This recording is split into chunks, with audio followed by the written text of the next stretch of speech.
honoured if you would join us. Greetings and welcome to the 50th original episode of Film Stories here on the YouTube channel. Moving forwards, we're changing the show format slightly. We're going to be interviewing some of the unsung heroes of cinema, the hardworking people who contribute towards bringing a film to life, bringing the films that you love to life, but don't always get the same appreciation and chance to talk about those film stories, maybe as the directors and the actors with whom we are all familiar. So I'm really pleased to be able to welcome onto the channel. It's Jeremy Fry. Jeremy is a stunt driver with a long list of credentials, but most notably perhaps you'll have seen his wonderful work in Baby Driver. And right now you can see his work as a stunt and precision driver in the upcoming, or releasing this week even, Ford versus Ferrari, or Le Mans 66 as it's known here in the UK. So without any further ado, let's get into the interview with Jeremy Fry. So thanks for joining me with this. Like I said, I'm really excited about it. I mean, I first kind of Googled who you were when I saw Baby Driver, and I saw that stunt. It's kind of like a 180. I think it was in the trailer. You kind of do that was you, wasn't it? You do like a kind of spinning 180 through like an alley. And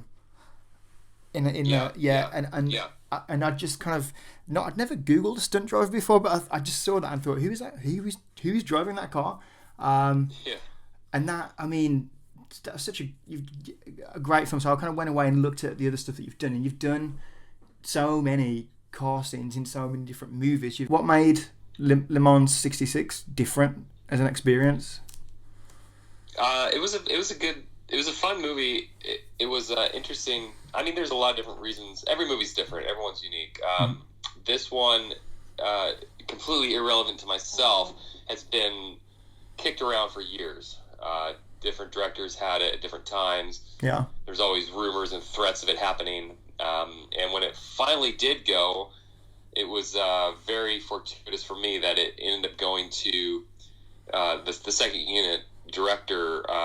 Was awarded to a good friend of mine who I think is hands down the best in the business. There's other guys who are very good as well, who do fantastic work. Yeah. But Darren Prescott is the second unit director, and he is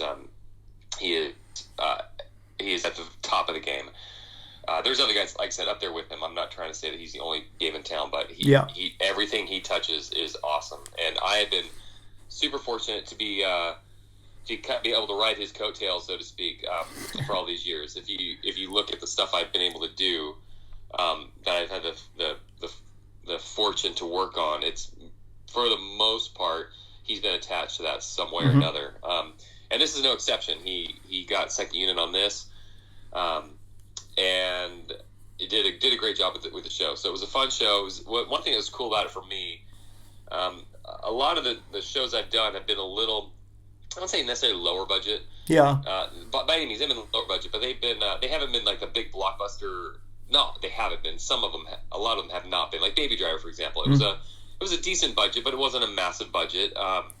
And there's a handful of those. And what's been nice for me is I've still been able to do some cool stuff, but kind of unfortunately, the budget hasn't been there to support multiple drivers and multiple vehicles doing all kinds of cool stuff like you'll find in the Fast and Furious movies. So what was cool for me about this one was I got to work on it. I got to be in some key spots, but at the same time, I was surrounded by just legends and amazing drivers, and who all got to do stuff. So it was really fun show for me to be able to be in cool cars, and be able to not be the only guy kind of in the hot seat.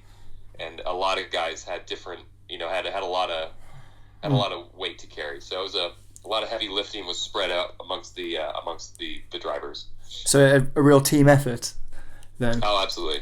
And I mean, second unit work is so prominent these days. In a lot of ways, it's equal to first unit work because of the audience thirst for action. So how seriously do you think second unit work is taken from an artistic standpoint now? Like, I mean, you're driving you're driving historical cars driven by historical figures. Did you go away and kind of study who the drivers were and their driving styles, and how deeply did your research kind of go? I guess I'm a little embarrassed to say that there's not much involved. That being said, that's at least accurate initially speaking. We get called for a job and we show up. It's kind of in a nutshell, it's what happens. The bigger shows where you're on for a while, you definitely hear more about what's going on. But the bottom line is, we're called, we show up, we're told what they want to see, and that's what we work on delivering. So, now that being said, in a movie like this one, that's based on that's based on history. It's not necessarily fiction. The guys who were maybe doubling the leads, who actually had real, names associated with the parts they were playing, they might. I could easily see them, and I'm not aware of it, so I can't speak for them. But I can see them putting a little more into, hey, this guy used to drive like this. He would always wait. But a lot of those things were also accounted for in the choreography. So there were instances and eventualities that happened in the course of the race, for example, that we tried to recreate. So at the end of the Mulsanne Straight, there's a big turn, and so we were kind of replicating some things that either did happen or were rumored to happen. So I personally was very it was very cool for me on a personal level to get to work with the guys that I got to work with. Several of these guys are very, very successful international road racers, guys who actually stood on top of the podium at Le Mans in the past, not necessarily back in the 60s and 70s, but recently, guys who have won, in the last 10 years or so. So driving with those guys was quite an honor. I mean, you get to a point where you think, oh, I'm doing pretty good, and then you look up and this guy's, past you like you're standing still, and you realize that they're on a whole nother level. So it was really cool to work with the guys of that caliber. And what about the cars as well? I imagine, because I imagine you're quite the car buff. Getting to work with some of those kind of period, like iconic, like GT40s, was that a dream come true too?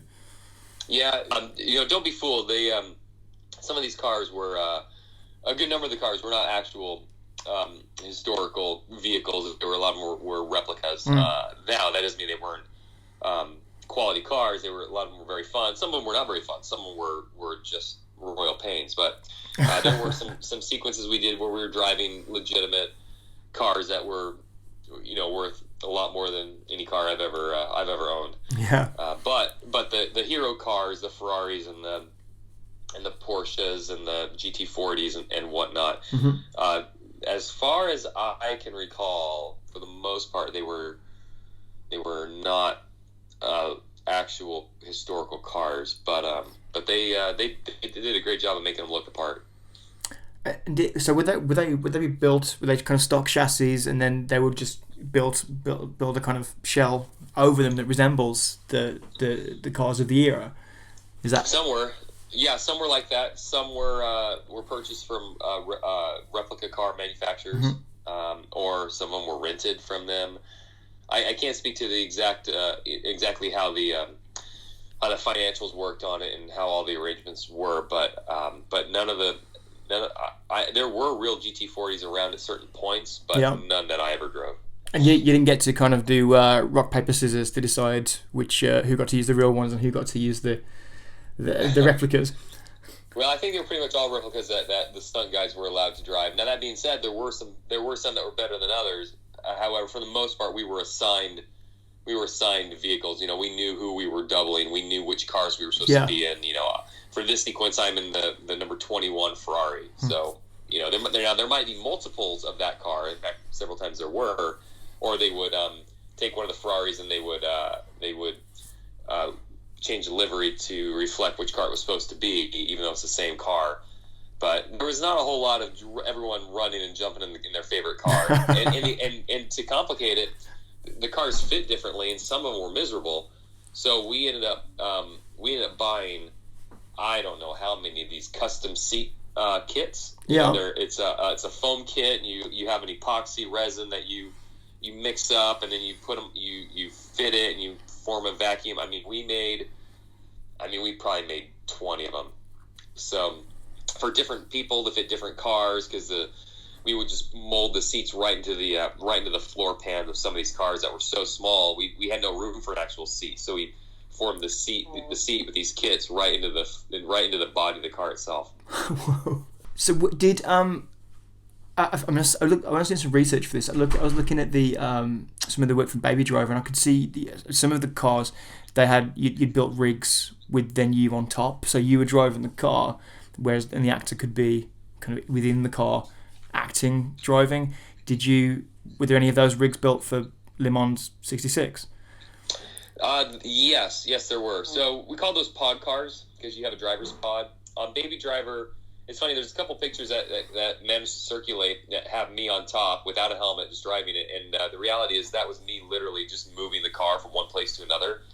There was another guy. His name is Robert Nagel. He was there too. One of his jobs was to drive the pod cars. So he drove the pod cars.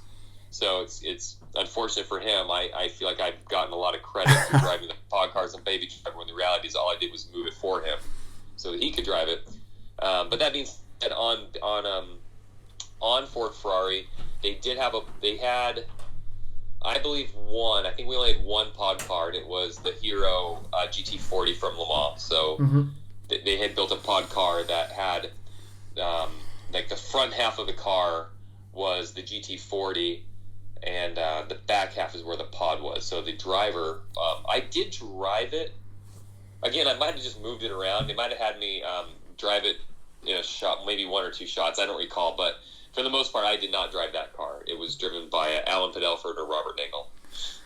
That looked like the kind of scariest kind of go-karting ever. Yeah, it's a weird feeling. There's a bit of a learning curve to it and getting used to it. The problem with it is, I mean, you feel so top heavy. You feel like you're going to go over at any moment.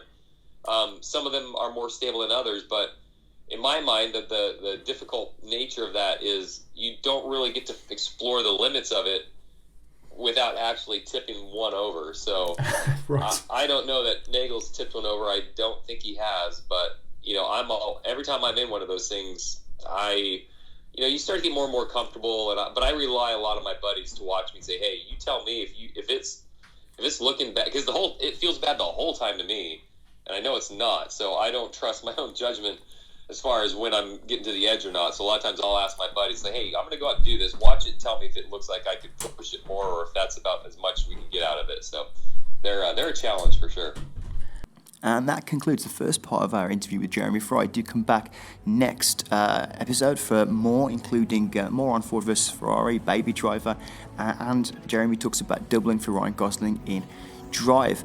If you want more film stories, do check out the website filmstories.co.uk. You can get details there on our print magazines, Film Stories and Film Stories Junior, and also don't forget to check out Simon's podcasts, a podcast downloader of your choice. If you like this episode, please subscribe. It all helps us. We're a small outfit, and every single click really does make a difference. Thank you, and I'll see you back here next time with more Film Stories. Bye bye.